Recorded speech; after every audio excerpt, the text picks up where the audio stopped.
많은 사람들이 똑같이 교회를 다니면서도 왜 극소수의 사람만이 성령 충만을 유지하면서 살게 되는 것일까요?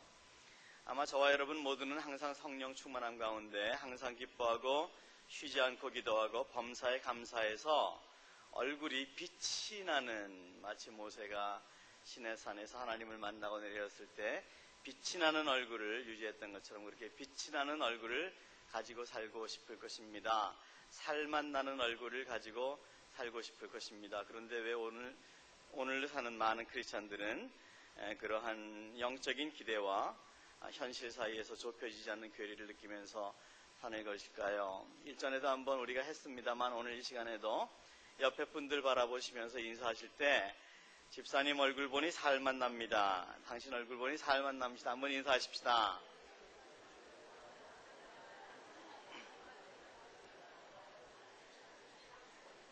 할 수 없어서 어쩔 수 없이 하는 것 같은 분들이 몇 분 계시는데, 사실 우리는 우리의 영적인 기대, 나는 이렇게 살고 싶다, 이런 사람이 되고 싶다라고 하는 영적인 기대와 실제 나의 삶은 그렇지 못해서 맨날 부르는 찬양이, 부르고 또 부르는 찬양이 사실은 한 번밖에는 부르면 안 되는데 두 번, 세 번, 여러 번 부르는 찬양이 있습니다. 낮엔 해처럼 밤엔 달처럼 그렇게 살 수 없을까? 예, 그렇게 살 수 없을까? 딱 찬양했으면 그 다음부터는 그렇게 살아야죠. 왜 맨날 그 찬양하면서 마치 우리가 변화하지 않는 것이 우리를 변화시키지 않는 예수님의 문제인 것처럼 그렇게 문제를 다른 분에게 넘기는 것일까? 예, 우리의 영적인 기대와 현실 사이에는 좁혀지지 않는 커다란 괴리가 있다는 것은 우리가 인정할 수밖에 없습니다. 두 가지 큰 이유가 있습니다. 두 가지 중에 하나일 경우가 많습니다. 첫째는 원하지 않기 때문입니다. 성령 충만을 원하지만 사실은 원하지 않습니다. 왜 원하지 않는가?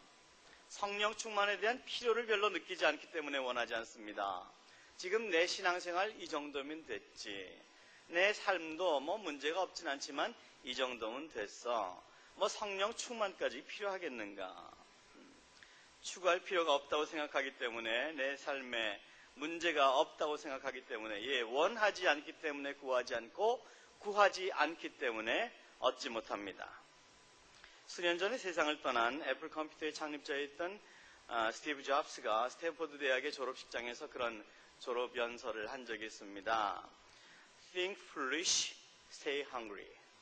어리석게 생각하고 가난하게 유지를 해라. 이 얘기는 다시 말해서 다른 사람들 생각하는 것처럼 똑같이 생각하지 말고 다른 사람이 그거 어리석은 생각이야 라고 이야기할 만큼 어리석은 아이디어 가지고 살아가고, 그리고 나 이 정도면 됐어, 우리 애플 이 정도면 세계 최고야, 이런 생각하지 말고 stay hungry, 헝글리 정신 가지고 살아라. 우리 아직도 멀었다, 우리 아직도 더 잘할 수 있다는 생각 가지고 살아라. 옛날에 이건희 회장이 삼성에서 이제 이병철 회장 뒤를 이어서 승계를 하면서 그런 얘기를 했죠. 마누라와 자식 빼고는 다 바꿔라. 그때만 해도 삼성 괜찮았습니다. 근데 그 정도로는 안 된다 그랬습니다. 그래서 오늘의 삼성이 있고 지금도 똑같은 얘기하고 계십니다. 다 바꿔라, 다 바꿔라. 지금에 안주하지 말라는 겁니다. 안주해서 지금 정도면 됐다라고 만족하지 말라는 겁니다. 그런데 세상 사람들도 하물며 그렇게 일반적인 가치와는 정말 다른 사람들의 눈에 어리석어 보일 만큼 새로운 시각으로 보고 변화하고 도전받지 않으면, 그리고 우리는 이 정도로는 만족할 수 없다라고 하는 끝없는 도전 속에 살지 않으면 성공할 수 없다 그러는데, 하물며 세상 가치, 세상 기준과는 비교될 수 없는 성령 충만을 위해서, 그 성령 충만을 유지하기 위해서 얼마나 우리가 stay hungry 해야 될까요? 얼마나 간절한 마음으로, 얼마나 가난한 마음으로 살아야 될까요? 근데 구하지 않으면 받지 못합니다. 그리고 둘째, 성령 충만을 유지하지 못하는 이유가 무엇인가? 은혜 받는 것이 불안하기 때문에 성령 충만하지 못한 이유가 있습니다. 은혜 받는 것을 원하지만 은혜 받는 게 불안합니다. 내가 열심히 말씀 공부하고 기도하고 봉사하고 이래서 하나님이 내게 성령을 듬뿍 주셔서 거기까진 좋은데 내가 원치 않는 방향으로 날 인도하시면 어떡하나? 나 아프리카 선교사 가라 그러면 어떡하나? 내가 애써 모은 재산 다 가난한 자에게 나눠주라 그러면 어떡하나? 내가 성령 충만하면 아프리카 선교사도 갈 것이고 내 물질도 다 가난한 자들에게 나눠주게 될 텐데 나는 그걸 원치 않는 거예요. 지금의 이대로가 좋은 거예요. 여기 초막새 찝고 여기 그대로 있고 싶은 거예요. 성령 충만 원치 않습니다. 예. 은혜 받기를 원하면서도 사실은 은혜 받는 것이 불안해서 성령 충만하지 못하는 경우도 없지 않습니다. 그럼에도 불구하고 예수님은 우리에게 의에 줄이고 목이 말라야 된다고 말씀하십니다. 의에 줄이고 목마른 자는 복이 있나니 저희가 배부를 것이며. 여기서 의는 사람의 의를, 우리의 기준한 의를 얘기하지 않습니다. 그리고 사실 우리 속에는 의가 없습니다. 의는 없나니 하나도 없다 그랬습니다. 의는 없습니다. 오늘 아침에 눈이 내렸는데 제가 아침에 한 7시쯤 집에서 나왔는데 나올 때만 해도 제가 사는 아파트의 그 거리에 사람이 밟지 않아서 하얗게 눈이 있고 또 나무에도 눈이 하얗게 있는 게 캘리포니아에 평생 눈 내리지 않는 날씨에 익숙해져 있는 저로서는 아주 신비롭고 옛날 그냥 막 소년으로 돌아간, 아이처럼 돌아간 그런 느낌이 너무 좋았어요. 저희가 아이 때 부르던 노래가 있습니다. 아마 여러분 중에도 그 노래 부르신 분이 계실 거예요. 하얀 눈 위에 구두 발자국, 바둑이와 같이 간 구두 발자국. 여러분, 인간의 심성이 그냥 하얗게 아무도 밟지 않은 눈이 있으면 야, 예쁘다 그래야 되는데 거기 구두발 짚고 가겠다는 겁니다. 자기 혼자 가는 게 아니고 바둑이까지 끌고 가겠다는 겁니다. 남들 밟기 전에 그건 내가 먼저 발도장 찍겠다고 하는 것이 인간의 심성입니다, 여러분. 예, 그러면 그거 인정해야 됩니다. 그래서 우리 인간의 심성으로, 인간의 기준으로 보면 의의가 없습니다, 의의가. 본문에서 말씀하고 있는 의라는 것은 절대적 올바른 기준을 말씀하고 있는데, 여러분, 시대가 변하고 문화가 변하고 가치 기준이 변해도 변하지 않을 절대적인 기준이 우리에게 있습니까? 없거든요. 절대로 없습니다. 지금 옳다고 생각하는 것이 세월이 조금 지난 다음에는 잘못됐다고 생각할 수도 있습니다. 정치적인 사상도 그렇고 윤리적인 기준도 그렇고 어제의 의의가 오늘의 불의가 될 수도 있고 오늘의 불의가 내일의 의의가 될 수도 있습니다. 정치적으로 오늘 핍박받던 사람이 내일의 영웅이 될 수도 있고 오늘의 영웅이 내일 감옥 갈 수도 있습니다. 세상은 변합니다. 세상은 기준할 것이 아무것도 없습니다. 요즘은 서부 영화가 별로 유행하지 않습니다만 제가 중고등학교 때만 해도 이 서부 영화, 할리우드식의 서부 영화가 아주 인기를 많이 얻었습니다. 존 웨인, 클린트 이스트우드, 아주 익숙한 이름들이죠. 근데 이제 그런 영화를 보면 그 사람들은 항상 좋은 사람들이고 또 악당이 항상 나옵니다. 그 사람만 나오면 재미가 없어요. 악당이 나와야 되는데 악당을 우리는 광야의 무법자라고 불렀습니다. 근데 여러분, 그 광야의 무법자, 법이 없다는 뜻 아닙니까? 근데 그 광야의 무법자에게 법이 있습니까? 없습니까? 있어요. 자기가 법이에요. 그래서 이 사람은 죽여야 된다 그러면 죽이고 저 사람은 살려야 된다 그러면 살리고 자기가 법인 것이 무법자예요. 자, 그러면 저와 여러분에게 법이 있습니까? 없습니까? 법이 있어요. 하나님의 말씀이 법이에요. 그런데 우리는 하나님의 말씀대로 살지 않고 우리 법대로 삽니다. 그래서 우리는 무법자입니다. 예, 무법자에게도 법이 있는 거예요. 가끔 이제 목사님들 모여서 예배를 드릴 때 보면 예배 시작하기로 한 시간이 5분이 넘고 10분이 넘었는데도 사회자가 안 올라가요. 그리고 한 10분쯤 있다가 다들 코리안 타임에 맞춰서 목사님들 오시면 올라가서 시계 딱 보면서 이제 시간이 되었으므로 예배를 시작하겠습니다. 그런단 말이에요. 제가 보면 진짜 웃기는 거예요. 시간 10분 넘었는데 이제 시간이 되었으므로, 그러니까 그리니치 천문대의 시계에 맞추지 않고 자기 시계에 맞춰서 시간이 되었으므로 그런단 말이에요. 자기 기준, 자기 의입니다. 우리는 다 그런 기준 가지고 있어요. 그래서 자기 기준을 가지고 다른 사람을 판단하고 자기 기준을 가지고 이건 옳아, 아니야, 그건 틀려서 얘기한단 말이에요. 그래서 우리의 righteousness, 우리의 의의 기준은 어디에 두어야 될 것인지 확실한 이해를 가지고 있어야만 되는데 인간은 그 누구도 확실한 의에 대한 기준을 제시할 만한 사람이 없습니다. 2010년도에 하버드 대학에서 철학을 가르치고 있는 마이클 샌델 교수가 쓴 책이 Justice라는 책이 있어요. Justice, 우리말로는 정의란 무엇인가, 그렇게 이제 해석이 돼서 번역이 되었는데요. 이 책에서 마이클 샌델 교수는 과연 이 시대의 정의를 무엇으로 규정할 것인가? 무엇이 옳다 그러다 가지고 전 세계가 싸우잖아요. 민족끼리 싸우고 사람끼리 대립하잖아요. 그래서 정의란 무엇인가라는 책을 써서 인문학 분야에서 한참 동안 베스트셀러 1위를 달렸는데요. 샌델 교수는 그 책에서 오늘날 사회가 주장하고 있는 정의의 기준이 어디에 있는지를 여러 가지 케이스를 샘플로 들면서 얘기를 합니다. 예를 들어서 노예 해방을 이슈로 해서 같은 민족, 같은 나라끼리 치고받고 싸우고 죽였던 남북전쟁이 과연 정의로운 전쟁이었는가? 그리고 원정 출산해서 아기를 낳는 것이 과연 정의로운 것인가? 집안이 너무 가난해서 돈이 너무 급하게 필요해서 자기 콩팥을 떼어서 불법으로 파는 것이 과연 불법인가 정의인가? 동성연애가 과연 불법인가 정의인가? 동성연애도 성경적인 시각에서 보면 분명히 불법이지만 또 인류학적인 또 병리학적인 입장에서 보면 다른 의견이 충분히 나올 수 있거든요. 이제 그런 입장에서 세속적인 관점에서 그것이 불법인가 정의인가? 안락사가 불법인가 정의인가? 정말 자기는 고통 가운데서 빨리 생명을 끊는 것이 자기에게는 축복인데 그 생명줄 자기가 끊을 수 없으니까 의사에게 맡기고 있는데 나를 제발 좀 생명을 거둬주셔야 했는데 이게 법적으로 안 되는 거예요. 스위스 같은 나라에서는 그것이 법적으로 허용이 되지만 과연 이런 것들이 정의인가 불의인가 이런 것들을 이제 샘플로 제시를 하면서 독자들의 의견을 묻는 거예요. 결국 그러나 마이클 샌델 교수도 이것이 정의이다. 여기서 여기까지가 정의이고 그 다음부터는 불이다라고 하는 선명한 선을 제시를 하지는 못합니다. 그러면서 어떻게 자기가 결론을 내냐면 투견을 아주 잔인한 개들의 싸움인 투견을 좋아하는 다수의 정의보다는 베토벤의 음악을 즐기는 소수의 정의가 상위되어야 된다라고 하는 인간의 품격에 대해서 인간의 품격에 기준한 정의를 정의라고 규명할 수밖에 없는 그런 제한적인 정의를 이야기하고 있는 것입니다. 사람의 의는 항상 자기를 기준으로 합니다. 내가 옳으면 옳고 다른 사람이 옳다고 생각해도 내가 그러면 틀린 거예요. 그래서 영어에 그런 말이 있습니다.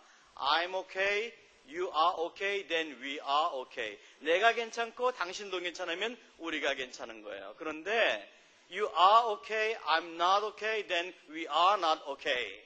당신은 괜찮은데 내가 안 괜찮아요. 그럼 we are not okay. 우리 안 괜찮은 거예요. 그러니까 우리 공동체에서 정의는 내가 항상 기준해서 이것이 옳고 저것이 그른 것으로 기준을 합니다. 한국과 미국의 큰 차이 중에 하나가 투표 문화입니다. 한국과 미국이 어떤 문제를 두고 이슈를 두고 막 갑론을박하면서 논쟁을 하다가도 일단 투표가 끝나면 미국에서는 자기가 졌으면 몇 표 차이로 졌건 깨끗하게 굴복하고 공동체가 함께 가야 될 방향으로 함께 나아갑니다. 뒷일은 잊어버립니다. 그런데 한국에서는 어떤 일에 대해서 자기가 지면 자리를 박차가 에이씨 그러고 일어나든지 아니면 계속해서 그걸 가지고 문제를 삼아서 공동체를 건강하지 못하고 병들게 만드는 경우가 있어요. 자기가 기준이기 때문입니다. 인간의 의의 기준, 만족의 기준은 항상 자기 자신에게 있어요. 일반적으로 사람들은 배부름, 즉 인생의 만족을 위해서는 예를 들어서 건강이라든지 경제적인 안정이라든지 행복한 가정, 좋은 친구 이런 여러 가지 일반적인 조건들이 채워져야 될 것으로 생각을 합니다. 그런데 그러한 조건들을 오늘 주님께서 말씀하신 의와는 아무런 관계가 없다는 것이 우리를 참 번민스럽게 합니다. 혼란스럽게 합니다. 다시 말해서 우리는 그런 객관적인 조건들이 만족되어야 배부를 수 있다고, 즉 행복할 수 있다고 생각하지만 예수님은 그게 아니다. 의에 줄이고 목말라야 배부를 것이다. 이렇게 말씀을 하시고 있습니다. 자, 그러면 오늘 본문에서 주님께서 말씀하시고 있는 의란 무엇입니까? 세상에 의가 있습니까? 하나도 없다고 성경은 말씀하시는데 과연 예수님은 무엇을 의라 말씀하십니까? 그것은 바로 예수 그리스도 자신을 의미하는 것입니다. 진리를 알지니 진리가 너희를 자유케 한다고 하는 그 진리 되신 예수님. 이 세상의 의는 하나님, 즉 예수 그리스도밖에 없습니다. 세상이 천만 변을 변해도 변하지 않는 영원하신 하나님, 예수 그리스도만이 우리가 추구해야 될 의라고 주님은 말씀하고 있는 것입니다. 그리고 오늘 본문에서 말씀하고 있는 의에 줄이고 목마르다고 하는 상태는 거의 아사 상태를 의미합니다. 이거는 웬만큼 목마르고 배고픈 것이 아니라 거의 죽게 된 상태를 의미하는 겁니다. 심령에 가난한 사람처럼 절대적인 빈곤 상태의 간절함입니다. 여러분, 그 갓 태어난 아이가 갓난아이가 어머니 젖을 빠는 모습을 한번 상상해 보십시오. 누가 가르쳐준 적 없습니다. 오리엔테이션 없었습니다. 근데 아이는 태어나자마자 어떻게 먹어야 산다는 거 잘 압니다. 그거 안 먹으면 자기 죽으니까. 아기가 엄마의 젖을 빠는 모습을 상상해 보십시오. 그 아기가 그 조그만 입이 어떻게 그런 큰 힘이 나옵니까? 놀라운 힘이 나옵니다. 왜 그렇습니까? 죽기 살기로 먹기 때문에 그렇습니다. 죽기 살기로 먹는 겁니다. 강아지들이 개가 강아지를 여러 마리 낳았다고 생각하십시오. 제가 개를 굉장히 좋아한다고 말씀드렸죠. 상황이 안 돼서 못 키우는 것뿐이지 개를 무지무지하게 좋아합니다. 저도 개띠로 태어났습니다. 근데 강아지 여러 마리가 갓 태어나서 엄마 젖을 빠는 광경을 한번 생각해 보십시오. 근데 엄마 젖이 8개밖에 없어요. 강아지가 9마리 태어났어요. 걔네들 진짜 죽기 살기로 싸웁니다. 바로 그런 모습이 의에 줄이고 목마른 모습이다 생각하시면 됩니다. 자, 그러면 저와 여러분은 어떻습니까? 저와 여러분 정말 영적으로 건강하셔서 그렇게 어린아이처럼 죽기 살기로 의에 줄이고 목이 마르십니까? 성령 충만을 위해서 죽기 살기로 의에 줄이고 목이 마르십니까? 아마 그러실 거예요. 아마 그러셔야 돼요. 살리는 것은 영이니 육은 무익하기 때문입니다. 요한복음 4장에서 보면 주님이 사마리아 여인과 대화를 나누는 장면이 기록되어 있습니다. 여행에 지친 예수님께서 사마리아의 우물가에 앉아 계시는데 어느 여인이 물을 길러 우물가에 나왔습니다. 예수님이 딱 보니까 벌써 상황 판단이 됩니다. 그래서 예수님께서 여인에게 말을 걸었습니다. 여인아, 물 좀 달라. 근데 만약에 이 부분에서 이 사마리아 여인이 그 당시에 이 사마리아 여인 같지 않고 요즘 여인 같아서 요즘 여인처럼 예수님께 반응했다면 어떤 반응이 나올까? 저는 이 부분을 읽을 때마다 가끔 그런 생각을 합니다. 만화책을 많이 봐서 가끔 그런 생각을 하는데 예를 들어서 2가지 예를 한번 생각을 해볼 수 있다고 생각합니다. 예수님이 이 여인을 돕기 위해서 여인아 물 좀 달라 그러는데 이 여인이 요즘 여인들처럼 쌀쌀하게 뒤도 안 돌아보고 딱 자기 물만 길어가지고 그냥 가버리는 거예요. 그럼 예수님은 얼마나 황당하실까? 더 황당한 경우가 있을 수 있겠죠. 여인아 물 좀 달라 그런데 여인이 물은 안 주고 탁 뒤돌아보더니 떠먹어 그러는 거예요. 그럼 예수님은 구제할 수 없는 상황이 오는 거죠. 여인아 물 좀 달라 그럴 때 당신이 누구신데 내게 물을 달라고 하십니까? 이래 돼서 얘기가 되고 그 여인이 예수님을 발견하게 되고 만나게 되는 그렇게 되는 게 이제 오늘 본문이 요한복음이고 만약에 그렇지 않았다면 또 복음서가 아주 이상하게 바뀌었겠죠. 근데 요한복음 6장에서 예수님은 그리고 그 여인에게 예수님은 먼저 이렇게 말씀하셨죠. 내가 주는 물을 먹는 자는 영원히 목마르지 않을 것이다. 영원히 목마르지 않는다. 그리고 요한복음 6장에서는 다시 나는 생명의 떡이니 내게 오는 자는 결코 줄이지 않을 것이다. 그렇게 말씀하셨습니다. 우리의 간절함은 예수 그리스도 그리고 그분의 은혜를 향한 것이어만 되는데 얼마만큼 간절해야 된다고 말씀하십니까? 줄이고 목마른 만큼, 죽을 만큼 줄이고 목마른 만큼. 거기에 우리의 신앙의 스탠다드가 있어야 됩니다.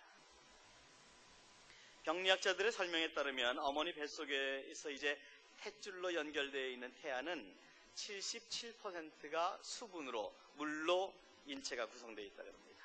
그리고 이제 태어나면서부터 점점 물기가 말라서 나중에 임종이 가까워온 노인의 경우는 거의 55%까지 수분이 차지하고 있다고 해요. 그러니까 점점 말라가는 겁니다. 그러니까 사람이 늙어가서 죽는다는 것은 늙어서 죽는 게 아니라 물이 없어서 죽는다. 그렇게 보면 틀림이 없으십니다. 여러분이 많이 아파서 병원에 가서 입원하시면 제일 먼저 꼽아주는 게 뭡니까? 링거잖아요. 링거가 99%가 물 아닙니까? 우리는 물이 없어서 죽습니다.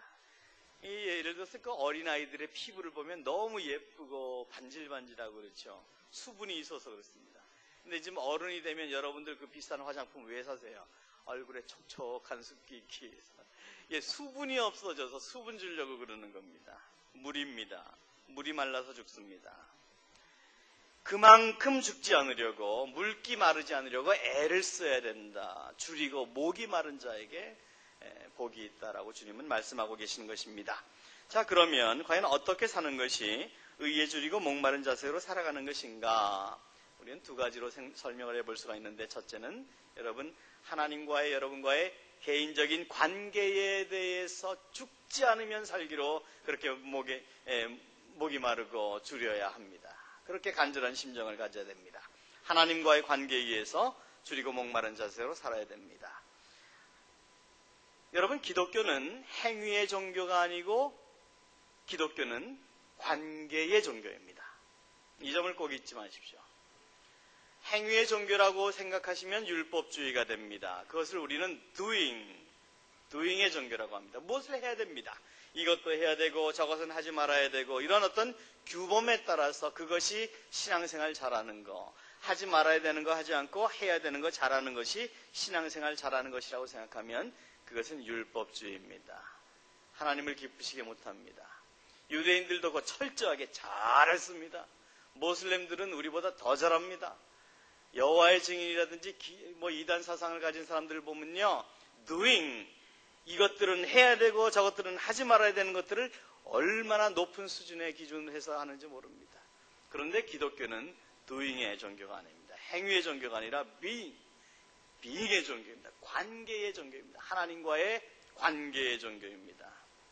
doing, 그렇게 가만히 있지 말고 너희가 무엇 좀 해야 되지 않겠니? 라고 자꾸 우리가 뭘 해야 된다고 헌신하고 그렇게 뭔가 해야 된다고 얘기합니다. 그렇지만 being의 종교 기독교는 너희는 가만히 있어 내가 너의 여호와됨을 알지어다, 그렇게 말씀하면서 우리 인생을 드라이브 하시는 분이 하나님이시라고 말씀하시고 너희는 다만 엄마 아빠 손잡고 따라가는 어린아이처럼 하나님께서 인도하시는 인생을 하나님과의 친밀한 관계 가운데서 살아가기만 하면 된다고 말씀하십니다.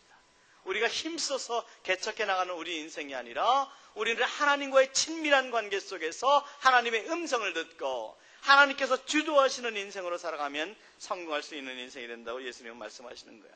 그래서 우리가 하나님을 갈망하고 의를 추구할 때 내 가정이, 내 교회가, 그리고 우리나라가 바로 세워질 수 있는 겁니다. 그래서 잠언 14장 14절에 그런 말씀이 있어요. 의인은 나라를 영화롭게 하고 죄는 백성을 욕되게 하느니라. 의와 죄는 항상 반대편이 서 있습니다. 친구가 될 수 없습니다. 의에 줄이고 목마르다고 하는 것은 하나님과의 관계에 대해서 줄이고 목말라 하는 것이고, 동시에 죄에 대해서 애통하는 것입니다. 죄에 대해서 경각심을 가지고 멀리하는 것입니다. 불의와의 관계를 끊어버리는 것입니다. 의에 줄이고 목마른 사람은 하나님을 닮고 싶어하고 이웃을 사랑하고 싶어서 갈망합니다. 그리고 동시에 죄에 대해서 민감합니다. 의에 대해서도 죄에 대해서도 민감한 안테나가 하나씩 서 있어서 어떤 것이 의이며 어떤 것이 죄인지 선명한 기준을 가지고 살아갑니다. 죄의 불투명성의 시대에 살아가는 오늘날 우리는 무엇이 의인지 무엇이 죄인지가 잘 분간되지 않는 사회를 살아갑니다. 그러나 성령 충만하면, 의에 줄이고 목마른 상태로 살아가면 우리는 이것이 분별이 되는 거예요. 성공적인 인생을 살아갈 수가 있는 거예요. 그럼에도 불구하고 이러한 갈망은, 의에 줄이고 목마른 갈망은 현세에서는 영원히 계속될 것입니다. 절대로 이 땅에서 이것은 만족되지 않을 것입니다. 저와 여러분이 하나님의 나라에 들어가는 그 순간에 새 하늘과 새 땅에서의 완전한 의가 실현되고 성취될 때까지 우리는 계속 이러한 갈망을 가지고 살아가게 될 것입니다. 그리고 이런 갈망을 가지고 살아가는 자가 복이 있다고 오늘 본문에서 예수님은 말씀하고 있는 거예요. 하나님과의 관계에 대해서 줄이고 목말라야 됩니다. 그리고 둘째는 하나님의 뜻을 이루어드리기 위해서 줄이고 목마른 자세로 살아가야만 됩니다. 어떻게 하면 내가 하나님의 소원을 이루어드릴까? 이 부분에 대해서 줄이고 목말라야 됩니다. 여러분이 누군가를 사랑하면 두드러지게 나타나는 현상 중에 하나가 있는데요, 무언가를 자꾸 주고 싶은 마음이 생긴다는 거예요. 사랑하면 주고 싶은 마음이 생깁니다. 여러분이 누군가를 사랑하면 마음뿐 아니라 시간도 물질도 자기가 가진 모든 것을 아낌없이 주고 싶은 마음이 생기는 것이 힘써서 애써서 되는 게 아니라 자연적으로 나타나는 현상입니다. 그러나 여러분이 누군가에게 무엇을 주면서 사랑하지 않을 수는 있습니다. 예를 들어서 길거리에 서 있는 홈레스에게 돈을 주면서 그를 사랑하지 않을 수는 있습니다. 그런데 여러분이 누군가를 사랑하면 주지 않을 수는 없습니다. 예를 들어서 이 부분은 아내 되시는 분들이 잘 들으셔야 됩니다. 여러분의 남편이 계시다면, 남편이 여러분을 사랑한다면 여러분에게 뭘 주지 않을 수는 없습니다. 여러분에게 선물을 주면서 사랑하지 않을 수는 있어요. 그런데 정말 사랑하면 주지 않을 수가 없어요. It's impossible. 불가능합니다. 막 주고 싶은 거예요. 그래서 여러분의 그 결혼기념일이나 생일 같은 거 잊고 지나가는 남편은 그 사회가 바빠서가 아니라 그 사랑의 결핍이다. 뭐 그렇게 보시면 됩니다. 그러니까 그런 경우가 있으면 이건 그냥 지나갈 일이 아니다라는 것을 꼭 기억하시기 바랍니다. 우리 형제교회가 이제까지 선교하다가 가난해진 교회, 가난한 이웃의 친구가 되어주는 교회로 이 지역사회뿐 아니라 한국 교회에도 신선한 도전이 되어왔다고 들었습니다. 그런데 수년 전부터 재정이 부족해져서 여러 가지 사역들을 하기에 좀 어려워졌다는 얘기도 들었습니다. 그러나 저는 그 부분에 대해서 조금 더 걱정하지 않습니다. 왜냐하면 교회의 재정은 저와 여러분이 정말 주님의 뜻을 이루어드리기 위해서 줄이고 목마른 자세로 살아갈 때 자동적으로 해결되는 문제이기 때문에 저는 여러분에게 11조 해주세요, 특별헌금 해주세요 이런 얘기하기 원치 않습니다. 그냥 하나님 사랑하시고 정말 의에 줄이고 목마른 자로 하나님의 축복의 통로로 여러분의 인생이 성공적인 인생이 되도록 하는 게 제 사명이라고 생각해요. 그러면 나머지는 하나님이 채우세요. 제가 얼마 전에 어떤 분에게 얘기를 들었는데 난 진짜 사실이 아니기를 원합니다. 시골교회에 어떤 전도사님이 계시는데 목사 안수를 받고 싶은데 그 교단에서는 목사 안수를 받으려면 돈을 내야 된대요. 얼마인지 모르지만 꽤 거액의 돈을 내야 하기 때문에 그 돈이 없어서 목사 안수를 못 받는데요. 근데 그 얘기 듣고 그랬습니다. 그거 진짜가 아니길 바라지만 진짜라면 큰 문제다. 큰 문제다. 한국 교계에 큰일 났다. 또 제가 듣기로는 뭐 어떤 교단에서는 장로가 되고 권사가 되려면 교회 기부금 내야 된대요. 그거 진짜라면 정말 큰일입니다, 여러분. 그 돈 가지고 뭐 할 건데 불의의 돈 가지고 의로운 일이 있으면 의로운 일이 되는 겁니까? 아니거든요. 예, 그러면 우리에게 필요한 것은 돈이 아니에요. 하나님은 거지가 아니십니다. 하나님 재정 충분하십니다. 우리에게 필요한 것은 의에 줄이고 목말라 하는 심정입니다. 교회가 교회됨을 회복하는 것은 돈 가지고 하는 거, 인원 가지고 하는 것도 아니고 인력 가지고 하는 것도 아니고 능력이나 지혜 가지고 하는 것도 아니에요. 의에 줄이고 목마른 사람들을 통해서 하나님은 그분의 뜻을 이 땅에 펼쳐나가시고 그것이 교회인 것입니다. 성경에 기록된 인물들 중에서 의에 줄이고 목말라 했던 가장 대표적인 인물은 아마 사도 바울이 아닐까 싶어요. 그런 주님을 위해서 그리고 이웃을 위해서 줄이고 목마른 경험을 수도 없이 많이 했는데 고린도후서 11장 23절부터 28절에서 이렇게 고백했습니다. 우리가 이 부분을 한 절씩 교독하시겠습니다. 제가 23절을 먼저 읽습니다. 파워포인트가 준비된 것으로 알고 있는데 그들이 그리스도의 일꾼이냐 정신없는 말을 하거니와 나는 더욱 그러하도다. 내가 수고를 넘치도록 하고 옥의 가치도 더 많이 하고 매도 수없이 맞고 여러 번 죽을 뻔하였으니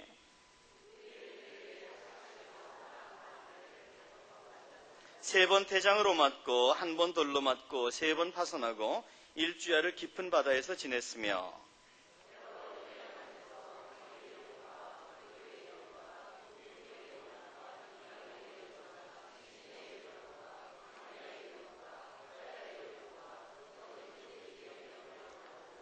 여러분 이거 읽으면서 정말 이 장면을 상상하면서 읽으셔야 됩니다. 27절 제가 있습니다. 또 수고하고 애쓰고 여러 번 자지 못하고 줄이며 목마르고 여러 번 굶고 춥고 헐벗었노라.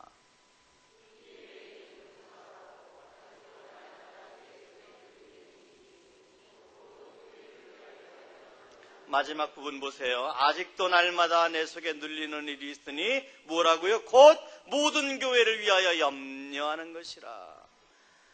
그 수많은 수고를 하고 수많은 고생을 했어요. 그럼에도 불구하고 그 모든 수고와 고생은 자기 생각에 전혀 없고 기억도 나지 않고 자기 마음을 가득 채우고 있는 염려는 모든 교회를 위하여 하는 염려라. 그렇게 얘기했습니다. 교회를 위해서 목마르고 배고픈 것입니다. 바울의 고백에서 우리는 의에 줄이고 목마른 사람의 모습을 발견할 수 있어야 됩니다. 왜 바울은 자기의 과거의 모든 업적과 훌륭한 스펙들을 다 배설물처럼 해로 여기고 그런 것들 가지고는 구원받을 수 없고 죄를 이길 수도 없고 하나님과의 관계를 바르게 가질 수도 없고 오직 하나님의 은혜의 보좌 앞에 나아갈 수도 없다고 말씀한 것일 거예요. 왜냐하면 바울은 오직 그리스도만이 자기의 인생의 열쇠이고 그리스도만이 자기의 해답인 것을 알았기 때문이에요. 예, 그러며 예수만이 우리의 고백이 되어야만 합니다. 그래서 그는 고린도후서 6장에서 다시 이렇게 고백했는데 이 부분도 우리가 이 참 말씀을 그림처럼 그리면서 한번 상상하시면서 3절부터 10절까지 한 절씩 교독합니다. 제가 3절을 먼저 읽겠습니다. 우리가 이 직분이 비방을 받지 않게 하려고 무엇에든지 아무에게도 거리끼지 않게 하고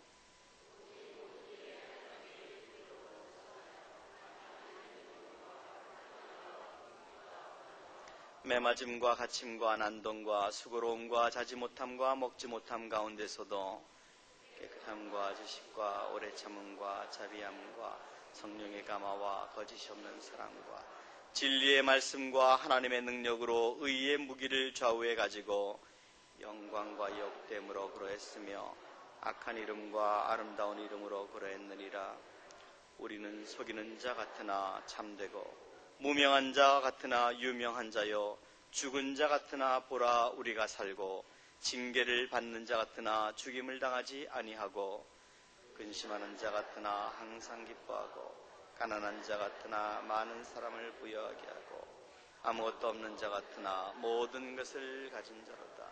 저는 주께서 저를 형제교회 담임 목사로 불러주신 것에 대해서 참 감사합니다. 그 감사하는 이유 중에 하나는 우리 형제교회에 마치 사도 바울이 그랬던 것처럼 교회 사랑을 향해서 목마르고 그리고 주려 하는 그런 분들이 많이 계시다고 하는 것을 제가 보고 있기 때문이에요. 여러분, 앞서 말씀드렸지만 하나님 일은 돈 가지고 하는 것 아닙니다.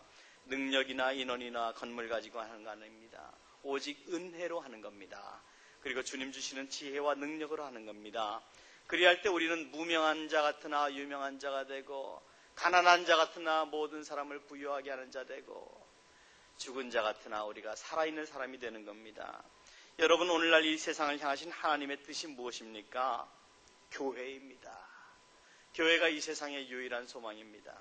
하나님은 교회를 통해서 세상을 향하신 그분의 뜻을 이루어 나가기를 원하십니다. 그래서 우리는 주님께서 원하시는 건강한 교회를 세우는 일에 줄이고 목말라 할 수 있어야 됩니다. 주께서 교회를 향해서 품고 가신 비전이 우리의 비전이 되어야만 합니다.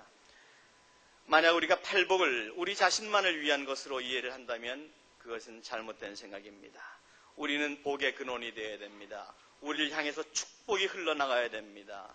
교회를 통해서 축복이 세상으로 흘러나가야만 합니다. 교회는 그런 비전으로 세워져 나가야만 합니다.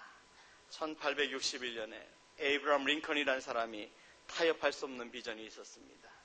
그것은 켄터키의 담배 농장과 전 미국의 목화 농장에서 하나님이 동등하게 만드셨는데도 인간 이하의 취급을 받고 있던 흑인들이 모든 똑같은 인권을 가지고 국민으로 살아가야만 된다고 하는 그런 비전을 품고 있었습니다.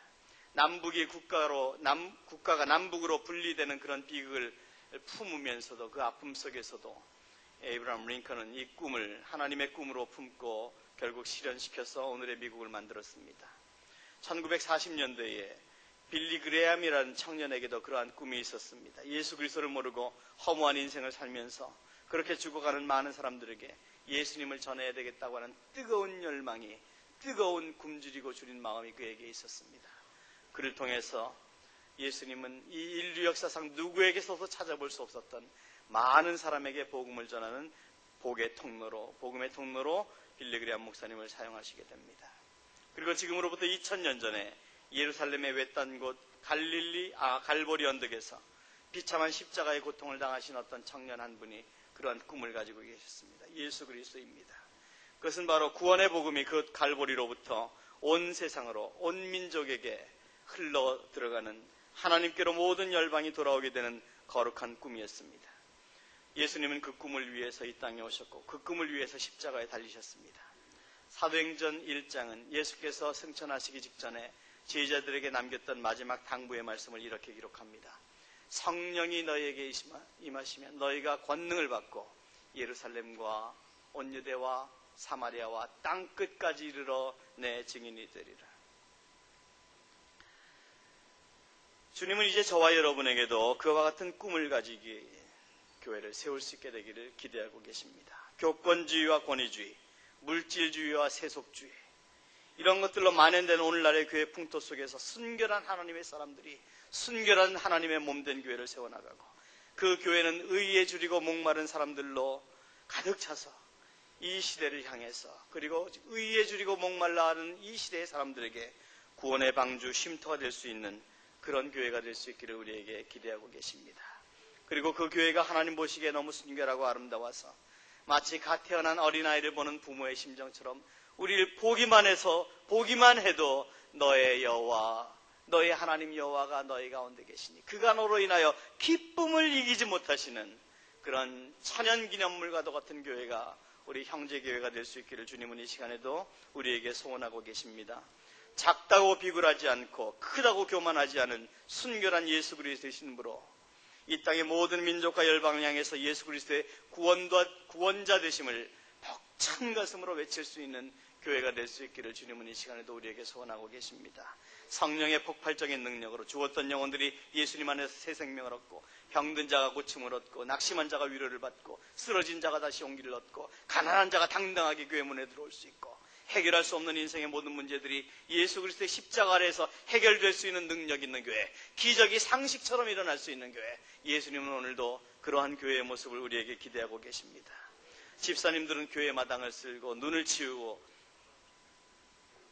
목사는 화장실을 청소하고, 모든 성도들이 허리춤에 수건을 두르고 서로 싸우면서 굳은 일에 앞장서는 교회. 찬양은 살아있고 설교는 힘이 있고 성령의 임재하심이 우리 가운데 함께 있어서 예배에 참여하는 사람마다 성령의 감동하심을 따라 그날의 말씀을, 그날에 불렀던 찬양을 허밍하면서 삶의 현장으로 나아갈 수 있는 교회.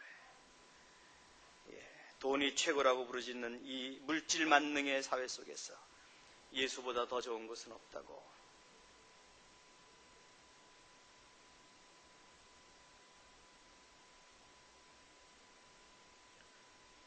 주 예수보다 더